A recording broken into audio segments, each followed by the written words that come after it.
tenho 29 anos de idade e são 29 anos que eu lido todos os dias com o racismo. Da última vez, o último relato foi a agressão mesmo, de policiais fazerem fila para me bater. Me vem na mente o tempo todo é eles se divertindo, eles sorrindo ao bater.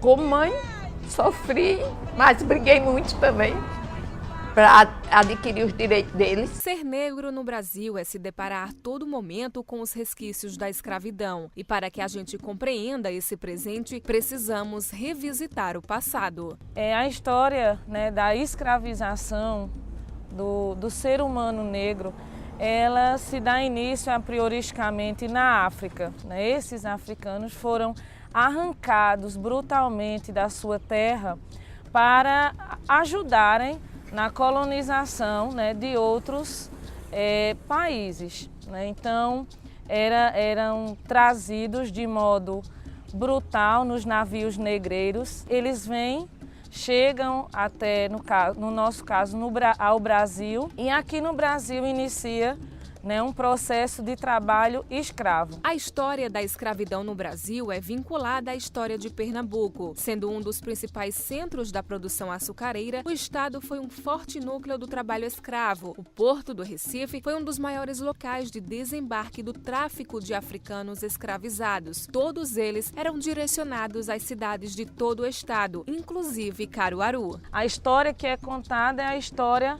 do colonizador, né, e não do colonizado. Em Caruaru a gente conhece a história de José Rodrigues de Jesus. E José Rodrigues de Jesus chega com sua esposa, que inclusive era sua sobrinha, e com sua irmã Conceição, por isso que a igreja se dá o nome de Nossa Senhora da Conceição. Então chegam 3 pessoas de descendência europeia, mas eles chegam com aproximadamente 200 escravos.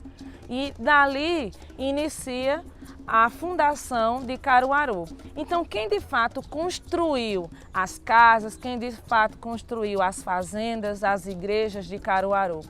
Provavelmente, né, essa mão de obra negra. Essa é a Rua Duque de Caxias, aqui em Caruaru. Atualmente o local conta com várias lojas e é uma área forte do comércio da cidade.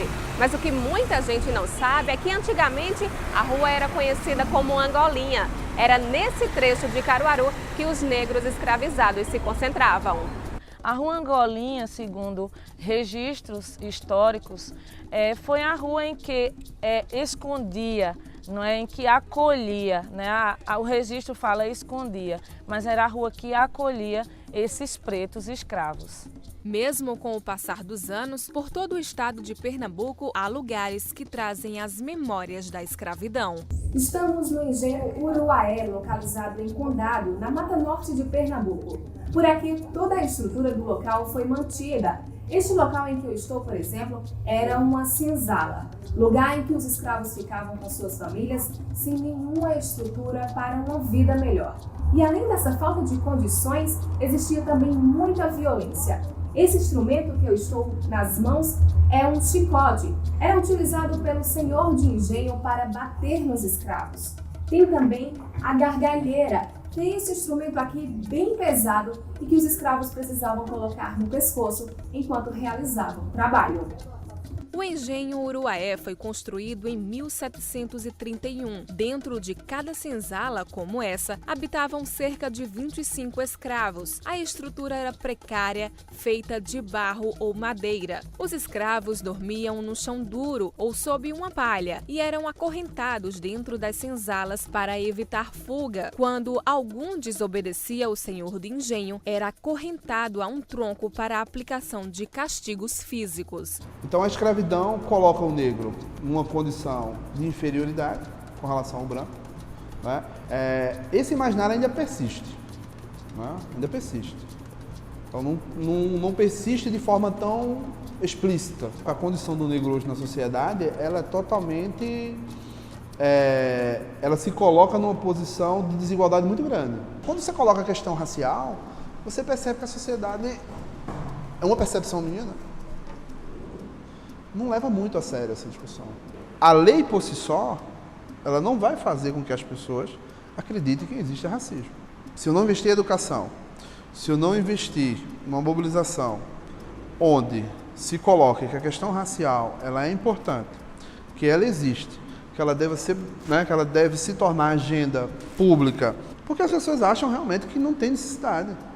O racismo não tira férias, assim. As pessoas não entendem, e se a gente falar e conversar, elas vão continuar sem entender. Então a gente vai ter que gritar mesmo para se fazer ouvir.